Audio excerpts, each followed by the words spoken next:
Part 2 की शुरुआत वहीं से होती है जहाँ पार्ट 1 खत्म हुआ था। रयू योंजुन की लाई हुई रिंग पहन लेती है। देन उधर सियोंगो अपने घर जा रहा था पर उसे रास्ते में रयू मिलती है और उसे आइसक्रीम देती है। देन सियोंगो रयू से कल की बात पूछने ही वाला था पर रयू उसे बताती है कि आज उसे योंजुन ने दोबारा प्रपोज किया, जिसे सुनकर तो सियोंगो उस योंजुन पर गुस्सा होने लगता है और कहता है अब इतनी देर हो चुकी है पर फिर भी वो तुम्हारे पीछे पड़ा हुआ है। पर रयू कहती है लेकिन अगर देर ना हुई हो तो वो बताती है योंजुन जब भी उसके पास होता है उसके साथ बिताई हुई वो अच्छी मेमोरीज उसे याद आने लगती हैं। वो कहती है उसके साथ ऐसा लगता है जैसे मैंने जो चैप्टर खत्म कर दिया था अब वो दोबारा खुलने लगा है। सियोंगो कहता है मैं तुम्हारे साथ हूँ तब भी। रयू कहती है हाँ। तो सियोंगो कहता है तो इसलिए तुम कल उसके साथ हॉस्पिटल गई थी? तो रयू बताती है हाँ शायद मैं उस पर डिपेंड हूँ। सियोंगो कहता है क्या तुम मुझ पर डिपेंड नहीं रह सकती? तो रयू कहती है तुम मेरे लिए अब भी वो 5 साल के बच्चे हो जिसे ऊंचाई से डर लगता है। सियोंगो कहता है तुम कितनी बेदिल हो, तुमने ये सब कहकर मेरे लिए कुछ कहने को नहीं छोड़ा। रयू से बताती है तुम मुझे प्यार नहीं करते, ये तुम्हारी सिर्फ अटैचमेंट है जो मैं तुम्हारे साथ बचपन से रही हूँ। जैसे एक डकलिंग जन्म लेते ही जिसे सबसे पहले देखती है उसी को अपनी माँ मान लेती है। सियोंगो उससे कहता है मैं तुम्हारे लिए जो फील करता हूँ वो मुझे पता है पर अगर वो फील नहीं करती तो कोई बात नहीं, पर तुम्हें कोई हक नहीं है मेरी फीलिंग्स मुझे बताने की। सियोंगो कहता है उस मिल्क की अभी भी एक्सपायरी डेट है और मुझे अब ऊंचाई से डर नहीं लगता और वो वहाँ से दुखी होकर चला जाता है। उधर अगले दिन दानो का आर्टिकल पब्लिश हो गया था। मोयोम तो बस दानो को देखकर ब्लश कर रही थी। देन दानो उसे फोन करता है और उसे खाना देता है और कहता है तुमने मेरी आर्टिकल में बहुत मदद की और वो जाने लगता है। दानो ने आज भी वो मड फ्लैट वाली टी शर्ट पहनी हुई थी जिससे तो मोयोम को एम्बैरेसिंग फील होने लगता है। वो उससे कहती है तुम इस टी शर्ट को अब मत पहनना, तुम पर ना हो तो मैं तुम्हें दिला दूंगी। उधर सियोंगो को पता चलता है कंस्ट्रक्शन साइट पर कुछ हो गया है। जब वो वहाँ जाता है तो उसे पता चलता है कंस्ट्रक्शन का काम रुक गया है क्योंकि वहाँ के किसी लोकल आदमी ने उनके खिलाफ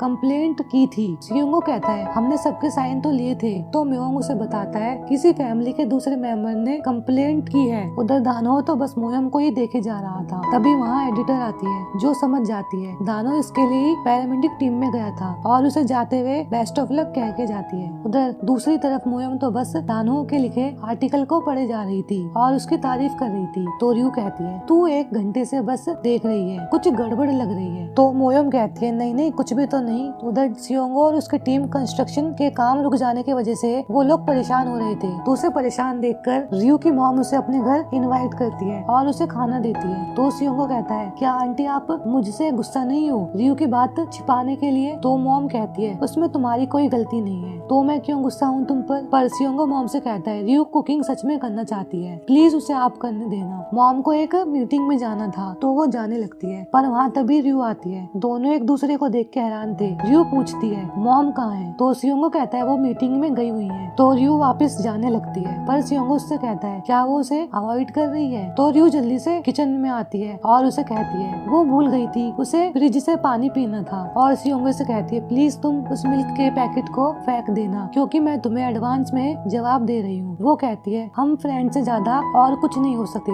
ऑकवर्ड लगेगा पर सब नॉर्मल हो जाएगा, हमारी दोस्ती इतनी आसानी से नहीं टूटेगी। और वो जाने लगती है पर सियोंगो कहता है हमारे बीच फ्रेंडशिप भी नहीं है। सियोंगो तो यहाँ पूरा टूट जाता है। उधर रयू भी ये सब कहकर दुखी हो रही थी। तभी हमें आज सुबह का फ्लैशबैक दिखाया जाता है। रयू की सर्जरी होने के बाद योंजुन हमेशा उसके साथ रहता था और उसका अच्छे से ख्याल रखता था और रयू भी धीरे धीरे ठीक होने लगती है क्योंकि रयू ने अपने काम से 1 ईयर की सिक लीव ली थी तो वो बोर हो गई थी तो वो दोबारा अपना काम ज्वाइन कर लेती है। पर लेकिन वो उन सब कामों से धीरे धीरे स्ट्रेस में आने लगती है और उधर वो क्रिस और टीम उसे झूठ बोलकर उससे काम करवा लेते थे और उसके पीछे उसकी बुराई करते थे जिनके वजह से वो डिप्रेस्ड हो गई थी। वो कहीं भी नहीं जाती थी, वो बस अपने घर में अपने आप को बंद करके रखती थी। योंजुन भी धीरे धीरे रयू से बोर होने लगा था क्योंकि वो उसके साथ कहीं नहीं जाती थी और वो बस उसका ख्याल रखता रहता था। तभी हमें एक पार्टी का सीन दिखाया जाता है जहाँ रयू योंजुन को एक लड़की के साथ देखती है जिससे रयू को लगता है वो किस कर रहे हैं और घर आने के बाद योंजुन रयू को सुनाने लगता है उसके फ्रेंड्स के सामने ऐसे आ जाने के कारण और उनके बीच कहासुनी हो जाती है और इसी वजह से रियो ने उससे एंगेजमेंट तोड़ दी थी। तभी हमें एक फ्लैशबैक और दिखाया जाता है जहाँ योंजुन उससे माफी मांगता है जो सब उसने किया उसके लिए, पर रियो उससे कहती है उसे माफी मांगने की जरूरत नहीं है, उसने अपना पूरा बेस्ट दिया। वो कहती है तुम्हारे साथ बिताया हुआ हर पल बहुत अच्छा था, पर मैं अब किसी को परेशान नहीं करना चाहती, पता नहीं कब ये कैंसर दोबारा वापस आ जाए। वो कहती है अब मुझसे प्यार नहीं होगा, मैं अपने ड्रीम के सहारे रह लूंगी, और वो उसकी रिंग वापस कर देती है। Back to present. उधर दानो को एक जरूरी मीटिंग में जाना था, पर योंदो की बेबी सिटर आज नहीं आ पाती, तो योंदो दानो से कहती है वो अपनी फ्रेंड मोयोम के साथ रहेगी, पर मोयोम को भी एक जरूरी काम से बाहर जाना था। तो मोयोम को एक आइडिया आता है, वो योंदो को महिला मंडल के पास छोड़ देती है। उधर दोंजिन उस अनसर्टिफाइड प्रोडक्ट का प्रमोशन कर रहा था, तो उसे जिम ओनर देख लेता है और उसे वहाँ से निकाल देता है। दूसरी तरफ सियोंगो ने कंस्ट्रक्शन की प्रॉब्लम सॉल्व कर दी थी, पर ज्यादा स्ट्रेस लेने की वजह से उसकी तबीयत खराब हो गई थी, जिसकी वजह से वो बेहोश हो जाता है। घर पर वो जब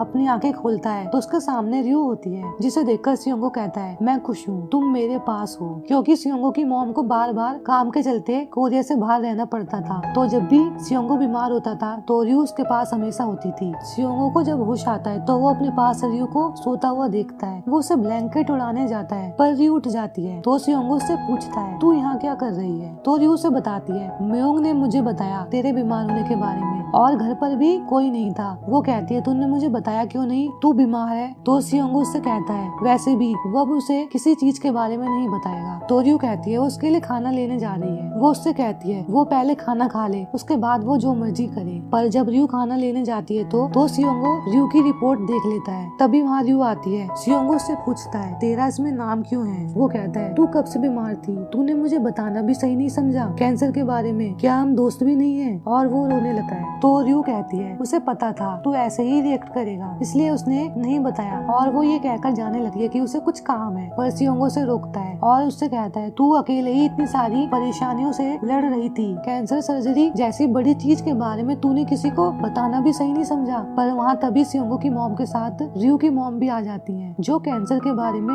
सब सुन लेती है और रियो को अपने गले से लगा लेती है। हमें रियो के वॉइस ओवर में रियो की बात सुनाई जाती है। वो कहती है इसके बारे में सबसे पहले वो सियोंगो को बताना चाहती थी और अपनी मॉम को बस गले लगाकर रोना चाहती थी। और यहीं पर एपिसोड 9 खत्म हो जाता है। अगर आपको वीडियो अच्छी लगे तो डू लाइक एंड सब्सक्राइब।